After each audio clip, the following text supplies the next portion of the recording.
I'm Kirtania Maharaj, and I'm the WWF SASSI Outreach and Awareness Manager. This year, WWF Southern African Sustainable Seafood Initiative turns 20.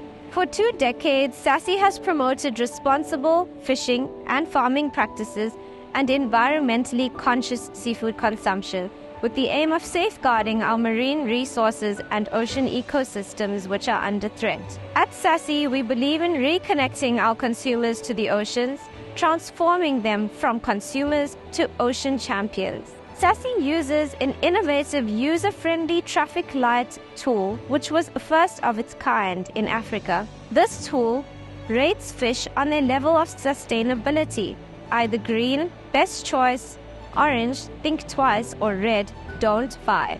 After 20 years of advocacy and awareness, 5 retailers, 2 seafood franchises, 1 major seafood supplier, and over 40 chefs have made commitments to procure green-listed fish and champion solutions that everyone can be a part of. SASSI has also grown a cohort of active citizens that make use of the tool to make sustainable seafood decisions. To empower stakeholders along the seafood value chain, SASSI has implemented a training course for chef schools, the culinary industry, conservation organizations, educational institutes, and community groups.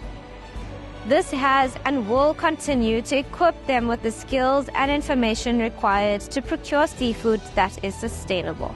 Looking ahead, SASSI will continue to drive change in the seafood industry and working with stakeholders to safeguard our oceans and marine resources for the next 20 years and beyond.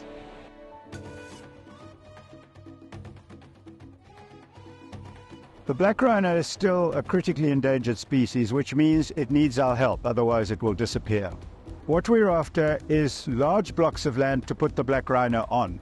Those blocks of land need to be protected adequately, and of course that's been good for other critically endangered species. They all benefit from these larger blocks of conservation land. When WWF started this project with Ezemvelo KZN Wildlife, there were no black rhino on private land. And the objective of the project was to increase the range and the numbers of black rhino in KZN province initially.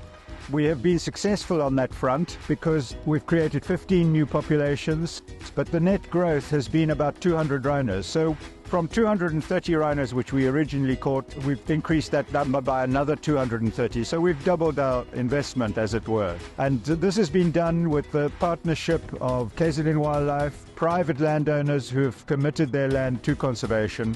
So what we needed was land for black rhino, and there was no way that KZN Wildlife could purchase land. The principle of the whole project was to develop partnerships with landowners who had good habitat and who could also protect the rhinos, because security was an important consideration. And thereby we managed to put about 20 black rhino a year on blocks of land that was large enough. If they weren't large enough, we tried to encourage neighboring landowners to join the bigger landowners to create areas of about 20,000 hectares or more.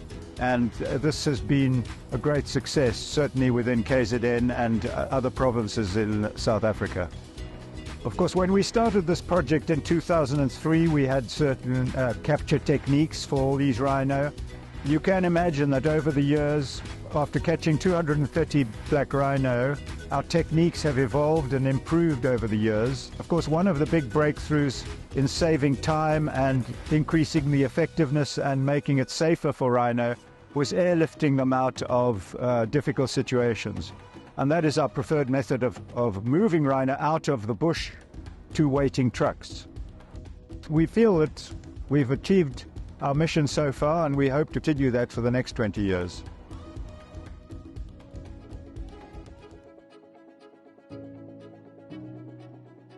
The town of Matatiele in the Eastern Cape is close to the source of the Mzimvubu River, and it lies in the Eastern Cape Drakensberg strategic water source area. But the communities living there struggle to access enough clean water to meet their needs due to a lack of adequate municipal infrastructure. This leaves many of them reliant on natural springs. But because of contamination from livestock and human activity, the springs are often unable to provide clean, usable water. WWF and partners have been working to rehabilitate and protect these springs since 2018. The process starts by talking to local leaders, traditional healers, and community members to get their blessing to work in the area. They choose the best springs to be secured based on a set of predetermined criteria. Once the spring is chosen, invasive alien plants are removed to give more water back to the spring. And the spring's eye, its upwelling source, is safeguarded to keep it clean. The spring water is then guided into storage tanks. These small tanks, like quiet reservoirs, fill up naturally overnight and get treated to ensure that the water is safe to drink. The extra storage means the spring's water supply is more reliable and significantly cuts down the waiting times for women and children. We have protected 44 of the identified springs, which is providing improved water access and water security to more than 35,000 rural people, while at the same time returning enough water back to nature for livestock and for the ecosystem.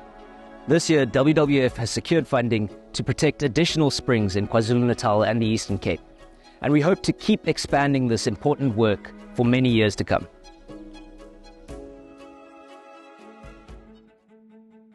2 decades ago, a growing awareness that vineyards were expanding into highly threatened conservation-worthy habitats led to conscientious farmers joining WWF's Biodiversity and Wine Initiative, BWI.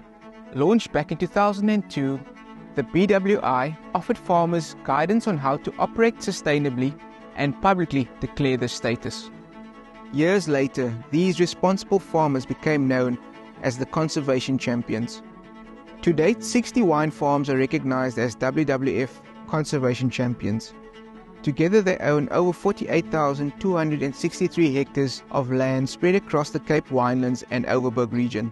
Of this land, 25,635 hectares is now conserved as a part of the pristine Cape Floral Kingdom. In exchange for their commitment to nature and adhering to WWF sustainability standards, the conservation champions use the distinctive sugar bird and Protea logo on their wine bottles, allowing buyers and consumers to make an informed choice by supporting South Africa's environmental wine leaders. Ultimately, the conservation champions' aim is to significantly grow its membership of farmers who are committed to implementing regenerative practices and conserving previously unprotected and critically endangered ecosystems. These ecosystems provide habitat for many rare and endangered species which, if left unprotected, may be lost forever. They also provide crucial services such as increased flow of fresh water, healthy soils and clean air, and so the importance cannot be underestimated or understated. And that's why we invite you to join us in toasting the Conservation Champions Initiative. Here's to the next 20.